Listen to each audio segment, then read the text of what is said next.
नमस्कार दोस्तों।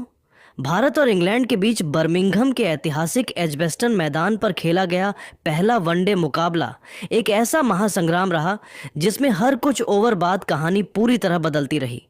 कभी लगा कि भारत ने मैच पर अपनी मजबूत पकड़ बना ली है, तो कभी इंग्लैंड के जांबाज पलटवार करते हुए वापसी की पुरजोर कोशिश करते दिखे। लेकिन जिस आक्रामक और सधे हुए अंदाज में भारतीय बल्लेबाजों ने अपनी पारी की शुरुआत की, उसने मैच का तापमान शुरू से ही 7वें आसमान पर पहुंचा दिया था। बर्मिंघम के ऐतिहासिक एजबेस्टन क्रिकेट ग्राउंड की वह फिजा आज किसी महाकाव्य के पहले अध्याय जैसी प्रतीत हो रही थी। जब भारत और इंग्लैंड की दो विश्व विजेता टीमें इस मैदान पर आमने सामने उतरी, तो स्टेडियम का नज़ारा केवल एक मैच नहीं बल्कि किसी विशाल राष्ट्रीय उत्सव जैसा लग रहा था। एजबेस्टन का कोना कोना नीली जर्सी में लिपटे भारतीय समर्थकों के गगन भेदी शोर से गूंज रहा था। आसमान में लहराते अनगिनत तिरंगे भारतीय क्रिकेट के प्रभुत्व की कहानी बयां कर रहे थे और हर एक शख्स की धड़कनें बीच मैदान पर होने वाले उस टॉस पर टिकी हुई थीं जो मैच की दिशा तय करने वाला था। जैसे ही भारतीय कप्तान रोहित शर्मा ने चांदी का सिक्का उछाला, किस्मत ने उनका साथ दिया और भारत ने एक अत्यंत महत्वपूर्ण टॉस जीत लिया। रोहित ने बिना किसी हिचकिचाहट के और बिना एक पल की देरी किए पहले बल्लेबाजी करने का अत्यंत साहसी और रणनीतिक फैसला लिया। उनका इरादा बिल्कुल साफ और शीशे की तरह पारदर्शी था। एजबेस्टन की पिच पर पहले एक चुनौतीपूर्ण स्कोर खड़ा करो और फिर अपनी घातक गेंदबाजी के दम पर इंग्लैंड की निडर बेसबॉल सेना को मानसिक दबाव में डाल दो। लेकिन दोस्तों, असली सरप्राइज और रोमांच तो तब शुरू हुआ जब टीम इंडिया की अंतिम एकादश प्लेइंग 11 सार्वजनिक हुई। भारत की तरफ से आज क्रिकेट जगत की सबसे बड़ी और नई सनसनी मात्र 15 वर्षीय युवा बाएं हाथ के जादुई बल्लेबाज वैभव सूर्यवंशी कप्तान रोहित शर्मा के साथ भारतीय पारी का आगाज करने के लिए मैदान पर उतरे। जैसे ही इस अनुभवी और युवा जोड़ी ने क्रीज संभाली और अपनी गार्ड लेकर बल्लेबाजी का आगाज किया, पूरा एजबेस्टन स्टेडियम तालियों की गड़गड़ाहट और उत्साह के शोर से इस कदर गूंज उठा कि कानों के पर्दे फटने लगे। वहां मौजूद हर प्रशंसक और विशेषज्ञ के मन में केवल एक ही यक्ष प्रश्न कौंध रहा था: क्या यह कम उम्र का युवा खिलाड़ी इंग्लैंड की उन तेज, उछाल भरी और चुनौतीपूर्ण परिस्थितियों में जोफ्रा आर्चर जैसे खूंखार गेंदबाजों के सामने अपने इस सुनहरे मौके को यादगार बना पाएगा? एजबेस्टन के उस ऐतिहासिक मैदान पर जब इंग्लैंड की ओर से गेंदबाजी का आगाज हुआ, तो दूधिया रोशनी में चमकती हुई नई गेंद लेकर मैदान पर उतरे रफ्तार के बेताज बादशाह जोफ्रा आर्चर। आर्चर के हाथों में वह गेंद किसी हथियार की तरह प्रतीत हो रही थी। उन्होंने अपनी पहली ही गेंद से 145 प्लस किलोमीटर प्रति घंटे की उस प्रचंड और डरावनी रफ्तार के साथ साथ हवा में लहराती हुई घातक स्विंग का ऐसा मिश्रण पेश किया कि दोनों भारतीय सलामी बल्लेबाज रोहित शर्मा और युवा वैभव सूर्यवंशी पूरी तरह से अपनी क्रीज में बंध कर रह गए। एजबेस्टन की पिच पर मौजूद सुबह की वह शुरुआती नमी और बर्मिंघम की ठंडी हवाओं का आर्चर और उनके जोड़ीदार सैम करन ने भरपूर फायदा उठाया। इन दोनों ने मिलकर ऐसी सटीक, धारदार और योजनाबद्ध गेंदबाजी की कि रनों का सूखा पड़ गया। मैदान पर मौजूद दर्शकों के लिए यह देखना किसी रोमांच से कम नहीं था कि कैसे एक एक रन के लिए संघर्ष करना मानो लोहे के चने चबाने जैसा दुष्कर कार्य हो गया था। बर्मिंघम के ऐतिहासिक एजबेस्टन मैदान पर आज भारतीय बल्लेबाजों के धैर्य, एकाग्रता और उनकी मानसिक दृढ़ता की वह अग्नि परीक्षा हो रही थी जैसी शायद ही पहले कभी देखी गई हो। इंग्लैंड की धारदार गेंदबाजी और पिच की दोहरी उछाल के सामने रन बनाना किसी टेढ़ी खीर से कम नहीं था। स्कोरबोर्ड किसी कछुए की धीमी रफ्तार से रेंगते हुए आगे बढ़ रहा था, जहां जोखिम लेने का सीधा और स्पष्ट मतलब था अपने विकेट का उपहार देकर पवेलियन की राह पकड़ना। पूरा स्टेडियम सांसें थामे देख रहा था कि कैसे भारतीय सलामी जोड़ी एक एक रन के लिए संघर्ष कर रही थी। शुरुआती दबाव का अंदाजा इसी बात से लगाया जा सकता था कि 5 ओवरों की समाप्ति पर भारत का स्कोर बेहद सावधानी, कड़े अनुशासन और अकल्पनीय संयम के साथ केवल 21 रन तक ही पहुंच पाया था। यहाँ कप्तान रोहित शर्मा के वर्षों के अनुभव और मात्र 15 वर्षीय युवा वैभव सूर्यवंशी की परिपक्वता ने न केवल दर्शकों को बल्कि क्रिकेट के दिग्गजों को भी पूरी तरह हैरान कर दिया। इन दोनों ने विकेट की महत्ता को समझते हुए उसे बचाए रखने को अपनी सर्वोच्च प्राथमिकता दी और अपनी गहरी सूझबूझ से धीरे धीरे भारतीय पारी की एक ऐसी अभेद्य और मजबूत नींव रखनी शुरू की जो आने वाले मध्यक्रम के विस्फोटक बल्लेबाजों के लिए एक सुरक्षित मंच तैयार कर सके। जैसे ही पावर प्ले का वह तनावपूर्ण और रोमांचक अंत हुआ और गेंद की नई चमक थोड़ी फीकी पड़ी, इंग्लैंड के कप्तान हैरी ब्रुक ने अपनी रणनीति में बिजली की रफ्तार से बदलाव किया। उन्होंने दुनिया के सबसे चतुर, अनुभवी और घातक लेग स्पिनरों में शुमार आदिल राशिद को आक्रमण पर लगा दिया। राशिद ने गेंद हाथ में लेते ही अपनी जादुई उंगलियों का कमाल दिखाना शुरू किया और हवा में गेंद को इस तरह नचाया कि पिच पर एक तिलिस्मी जाल बुन दिया जिसमें बड़े बड़े दिग्गज भी अक्सर बेबस नजर आते हैं।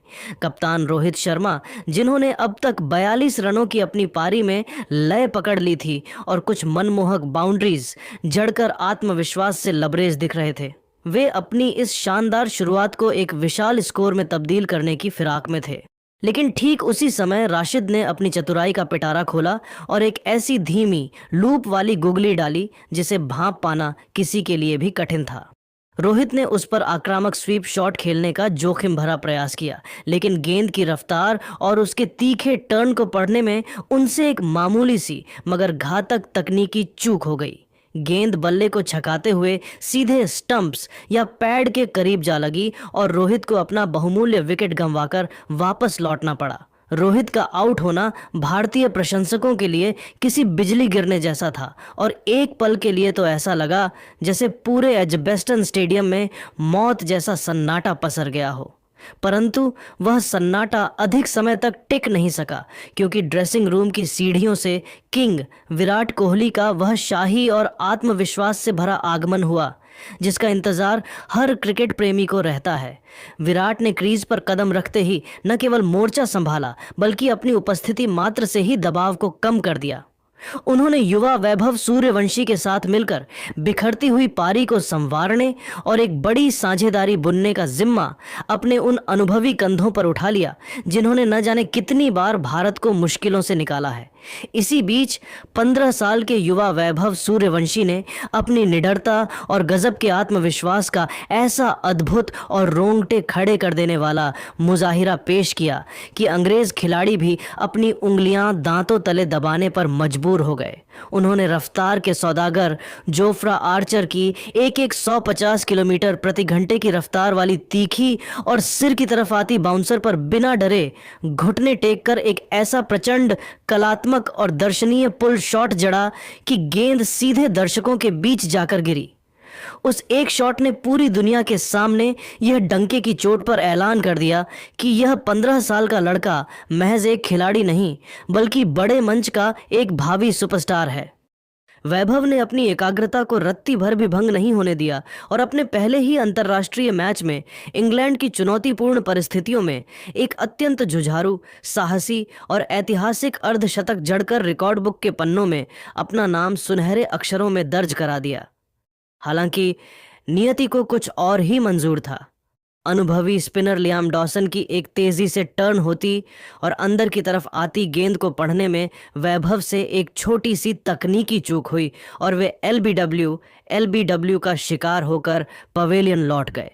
भले ही वे आउट हो गए, लेकिन उनकी इस दिलेर पारी ने भारत को वह सम्मानजनक और मजबूत स्थिति प्रदान कर दी थी जहां से मैच में दबदबा बनाना और जीत की ओर कदम बढ़ाना पूरी तरह संभव था। जब एजबेस्टन के मैदान पर युवा वैभव सूर्यवंशी और विराट कोहली के विकेटों का पतन हुआ तो भारतीय पारी एक ऐसे चौराहे पर खड़ी थी जहां से जरा सी चूक टीम को गहरे संकट में डाल सकती थी।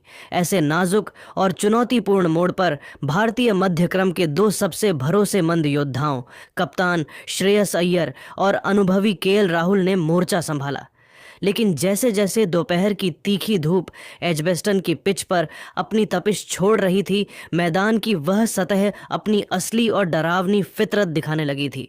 खेल की शुरुआत में जो पिच बल्लेबाजों को स्विंग से डरा रही थी, वह अब धूप निकलने के बाद पूरी तरह से धीमी और टॉर्चरस हो चुकी थी। गेंद अब बल्ले पर रुक कर आ रही थी, जिससे टाइमिंग बिठाना किसी पहेली को सुलझाने जैसा दुष्कर कार्य होता जा रहा था।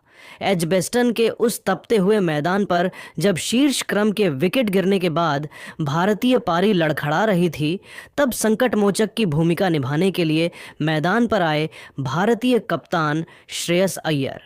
श्रेयस, जिन्हें विश्व क्रिकेट में स्पिन गेंदबाजी को खेलने की अपनी अद्भुत महारत और निडर आक्रामक शैली के लिए जाना जाता है, उन्होंने क्रीज पर कदम रखते ही माहौल को पूरी तरह बदल दिया। उन्होंने अपनी कलाइयों के जादुई इस्तेमाल से कुछ अत्यंत कलात्मक, नज़ाकत भरे और कॉपी बुक कवर ड्राइव लगाए, जिन्हें देखकर ऐसा प्रतीत हो रहा था मानो वे किसी शांत संगीत की धुन पर बल्लेबाजी कर रहे हों। उनके इन शॉट्स ने स्टेडियम में मौजूद दर्शकों और विपक्षी खेमे में कुछ समय के लिए यह भ्रम पैदा कर दिया कि शायद अब पिच आसान हो गई है और रन बनाना अब बाएं हाथ का खेल है। अय्यर ने अपनी आक्रामकता को बरकरार रखते हुए लगातार रन रेट को गति देने और मनोवैज्ञानिक दबाव को वापस अंग्रेज गेंदबाजों के पाले में धकेलने की पुरजोर कोशिश की। लेकिन इंग्लैंड की टीम आज क्षेत्र रक्षण में किसी अभेद्य दीवार की तरह खड़ी थी। उनकी सटीक और मुस्तैद बाउंड्री फील्डिंग ने श्रेयस के हर उस प्रयास को विफल कर दिया जो निश्चित रूप से चौका होने चाहिए थे। अंग्रेज फील्डर बाउंड्री की रस्सी पर अपनी जान की बाजी लगाकर गोता लगा रहे थे और निश्चित रनों को रोक रहे थे। अंततः श्रेयस की इस साहसी और प्रेरक पारी का अंत हुआ, जिससे सारा दारोमदार अब अनुभवी केएल राहुल के शांत कंधों पर सिमट गया। केएल राहुल ने आज एजबेस्टन की उस दोहरी उछाल वाली पिच पर एक ऐसी पारी खेली जो आने वाले समय में उनके चरित्र की दृढ़ता और मानसिक मजबूती के एक जीवंत प्रमाण के रूप में याद रखी जाएगी। राहुल ने एक छोर को किसी विशाल और अडिग चट्टान की तरह संभाले रखा। वे जानते थे कि एजबेस्टन की इस बदलती और धीमी होती पिच पर केवल टिके रहना ही एकमात्र विकल्प है। राहुल ने 45 रनों की एक बेहद कीमती, संयमित और अत्यंत धीमी पारी खेली, जिसकी कीमत स्कोर कार्ड पर लिखे आंकड़ों से कहीं अधिक थी। भले ही इस पारी में T20 जैसा रोमांच या स्ट्राइक रेट का वह आकर्षण नहीं था, लेकिन यह वह जुझारू पारी थी जिसने भारतीय टीम को एक बेहद शर्मनाक और छोटे स्कोर पर सिमटने के कगार से खींचकर सम्मानजनक स्थिति में पहुंचाया। राहुल की यह सूझबूझ भरी बल्लेबाजी भारतीय पारी के लिए उस अभेद्य ढाल की तरह साबित हुई जिसने न केवल विकेट गिरने के सिलसिले को रोका, बल्कि इंग्लैंड के गेंदबाजों के बुलंद हौसलों को भी पस्त कर दिया। जैसे जैसे पारी अपने अंतिम पड़ाव की ओर बढ़ रही थी और भारत को एक मजबूत फिनिशिंग टच की सख्त जरूरत थी, तब मैदान पर पदार्पण हुआ कुंग फू हार्दिक पांड्या और अक्षर पटेल का। इन दोनों ऑलराउंडरों ने अपने छोटे छोटे लेकिन रणनीतिक रूप से अत्यंत प्रभावी और विनाशकारी कैमियो की बदौलत स्कोरबोर्ड को वह रॉकेट जैसी गति प्रदान की जिसकी कमी मध्य ओवरों में खटक रही थी। हार्दिक ने अपनी प्रचंड शारीरिक ताकत का परिचय देते हुए कुछ ऐसे गगनचुंबी और भीमकाय हिट्स लगाए कि अंग्रेज कप्तान हैरी ब्रुक के चेहरे पर चिंता की लकीरें खिंच गईं। दूसरी ओर अक्षर पटेल ने अपनी चतुराई का परिचय देते हुए मैदान के खाली गैप्स को ढूंढकर महत्वपूर्ण रन बटोरे और स्ट्राइक रोटेट की। इन दोनों के इस प्रलयकारी और सटीक प्रहार की बदौलत भारत ने निर्धारित 50 ओवरों की समाप्ति पर 248/9 का एक अत्यंत चुनौतीपूर्ण और मिड स्कोरिंग मध्यम लक्ष्य खड़ा करने में सफलता प्राप्त की। एजबेस्टन की इस दोहरी उछाल, डबल बाउंस्ड वाली धीमी और तकनीकी रूप से बेहद कठिन पिच पर 249 रनों का यह लक्ष्य किसी भी टीम के लिए एक पहाड़ जैसी चुनौती साबित होने वाला था। इंग्लैंड की मजबूत और आक्रामक बेसबॉल शैली वाली बल्लेबाजी के लिए भी यह राह कांटों भरी होने वाली थी, क्योंकि भारतीय गेंदबाजों के पास अब डिफेंड करने के लिए एक ऐसा मनोवैज्ञानिक स्कोर था जो उन्हें आक्रामकता दिखाने की पूरी आज़ादी दे रहा था। स्टेडियम का हर एक दर्शक अब उस दूसरी पारी के आगाज का बेसब्री से इंतजार कर रहा था, जहां जसप्रीत बुमराह की आग उगलती गेंदें और कुलदीप यादव की रहस्यमयी फिरकी इस लक्ष्य को इंग्लैंड के लिए एक डरावने दुःस्वप्न में बदलने के लिए तैयार बैठी थीं। एजबेस्टन के मैदान पर जब इंग्लैंड की टीम 249 रनों के लक्ष्य का पीछा करने उतरी, तो उन्हें अंदाजा भी नहीं था कि भारतीय तेज गेंदबाजी की त्रिमूर्ति उनके लिए काल बनकर आने वाली है। जसप्रीत बुमराह, जिन्हें दुनिया यॉर्कर किंग के नाम से जानती है, उन्होंने अपने पहले ही ओवर की दूसरी गेंद पर अपनी विश्व प्रसिद्ध घातक इन स्विंगर का ऐसा मुजाहिरा पेश किया कि फील साल्ट के पास उसका कोई जवाब नहीं था। गेंद किसी रॉकेट की तरह अंदर आई और साल्ट के डिफेंस को चीरती हुई मिडिल स्टंप उखाड़ ले गई। साल्ट के शून्य पर आउट होते ही एजबेस्टन में भारतीय समर्थकों का शोर आसमान चीरने लगा। अभी इंग्लैंड इस सदमे से उभरा भी नहीं था कि दूसरे छोर से अर्शदीप सिंह ने कहर बरपाना शुरू कर दिया। अर्शदीप ने अपनी सटीक लाइन और लेंथ से कप्तान जोस बटलर को हाथ खोलने का मौका नहीं दिया और अंततः एक बाहर निकलती गेंद पर बटलर को चकमा दिया। गेंद बल्ले का बाहरी किनारा लेकर स्लिप में खड़े विराट कोहली के सुरक्षित हाथों में समा गई। इंग्लैंड का स्कोर अभी मात्र 30 रन ही पहुंचा था कि उनके 3 बड़े और दिग्गज बल्लेबाज पवेलियन लौट चुके थे। पूरा अंग्रेजी खेमा खलबली और भारी दबाव में था। लेकिन दोस्तों, यहां से शुरू हुआ हैरी ब्रुक और युवा जैकब बेथेल का वह जवाबी हमला, जिसने भारतीय गेंदबाजों के पसीने छुड़ा दिए। इन दोनों ने मिलकर बेसबॉल के अंदाज में काउंटर अटैक किया और चौथे विकेट के लिए मात्र 65 गेंदों पर 80 रनों की एक तूफानी साझेदारी कर डाली। हैरी ब्रुक अपनी लय में नजर आ रहे थे और हर ओवर में बाउंड्री बटोर रहे थे, जिससे भारतीय खेमे में चिंता की गहरी लकीरें साफ देखी जा सकती थीं। मैच अब भारत की मुट्ठी से फिसलता हुआ प्रतीत हो रहा था। तभी रोहित शर्मा ने अपनी जादुई कप्तानी का परिचय दिया और गेंद कुलदीप यादव के हाथों में थमाई। कुलदीप यादव, जो अपनी चाइना मैन गेंदबाजी के लिए विख्यात हैं, उन्होंने हैरी ब्रुक को अपने जाल में फंसाने के लिए फ्लाइटेड गेंदों का सहारा लिया। ब्रुक एक बड़ा शॉट खेलने के लिए क्रीज से बाहर निकले, लेकिन कुलदीप की गेंद ने हवा में ही अपना रुख बदला और उन्हें पूरी तरह झांसे में ले लिया। विकेट के पीछे मुस्तैद केएल राहुल ने बिजली की रफ्तार से गिल्लियां बिखेर दी। ब्रुक के स्टंप आउट होते ही मैच का पासा पूरी तरह पलट गया और भारत ने फिर से मुकाबले में अपनी पकड़ बना ली। बर्मिंघम के एजबेस्टन मैदान पर जैसे जैसे सूरज ढलने लगा, मैच अपने उस अंतिम और सबसे रोमांचक पड़ाव पर पहुंच गया, जहां से किसी एक टीम की किस्मत बदलने वाली थी। अंतिम 10 ओवरों का खेल शेष था और समीकरण किसी भी थ्रिलर फिल्म के क्लाइमेक्स जैसा था।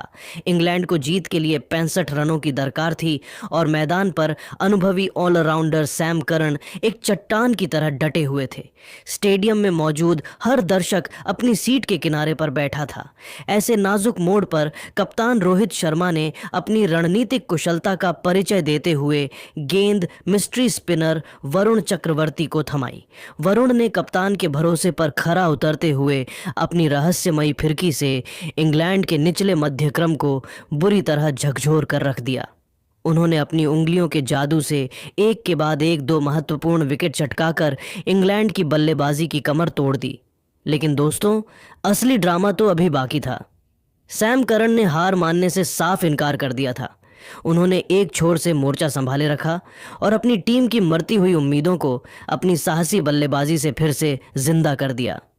करण ने चतुराई से स्ट्राइक रोटेट की और कुछ महत्वपूर्ण बाउंड्रीज बटोरकर मैच को बिल्कुल अंतिम ओवर के उस रोंगटे खड़े कर देने वाले रोमांच तक खींच ले गए, जहां हार और जीत के बीच केवल एक पतली सी लकीर बाकी थी। अब समीकरण पूरे एजबेस्टन के सामने साफ था। अंतिम 6 गेंदें और इंग्लैंड को जीत के लिए 12 रनों की जरूरत थी, जबकि उनके हाथ में केवल एक अंतिम विकेट शेष था। पूरा स्टेडियम अपनी सीटों पर खड़ा हो चुका था। शोर इतना था कि पास खड़े खिलाड़ी की आवाज भी सुनाई नहीं दे रही थी। रोहित शर्मा ने बिना किसी हिचकिचाहट के और बिना समय गंवाए एक बार फिर अपने सबसे बड़े, अचूक और भरोसेमंद हथियार जसप्रीत बुमराह पर अटूट भरोसा जताया। बुमराह ने दबाव की उस भट्टी में अपनी विश्व स्तरीय महारत साबित की। उन्होंने पहली 3 गेंदें ऐसी सटीक और टो क्रशिंग यॉर्कर डालीं कि अंग्रेज बल्लेबाज केवल 2 रन ही बटोर सके। अब सारा दबाव और करोड़ों प्रशंसकों की उम्मीदें सैम करन के कंधों पर सिमट चुकी थीं। चौथी गेंद पर करन ने बुमराह की रफ्तार को भांपने की कोशिश की और एक बड़ा शॉट खेलने के लिए अपना बल्ला पूरी ताकत से घुमाया। लेकिन बुमराह की वह एक चालाकी भरी स्लोअर डिलीवरी, धीमी गेंद थी। गेंद बल्ले के ऊपरी हिस्से पर लगकर आसमान की ऊंचाइयों में बहुत ऊंची टंग गई। पूरे स्टेडियम में एक पल के लिए सन्नाटा पसर गया। बाउंड्री लाइन से दौड़ते हुए 15 साल के युवा सनसनी वैभव सूर्यवंशी ने अपनी पूरी जान झोंक दी। उन्होंने हवा में गोता लगाते हुए एक अविश्वसनीय और शानदार डाइव लगाई और उस नामुमकिन से दिखने वाले कैच को अपने सुरक्षित हाथों में दबोच लिया। जैसे ही वैभव के हाथों में गेंद स्थिर हुई, पूरा एजबेस्टन मैदान इंडिया इंडिया के नारों से गूंज उठा और भारतीय खिलाड़ी जश्न में डूब गए। भारत ने यह सांस रोक देने वाला वनडे मुकाबला 9 रनों के बेहद करीबी अंतर से जीतकर इतिहास रच दिया।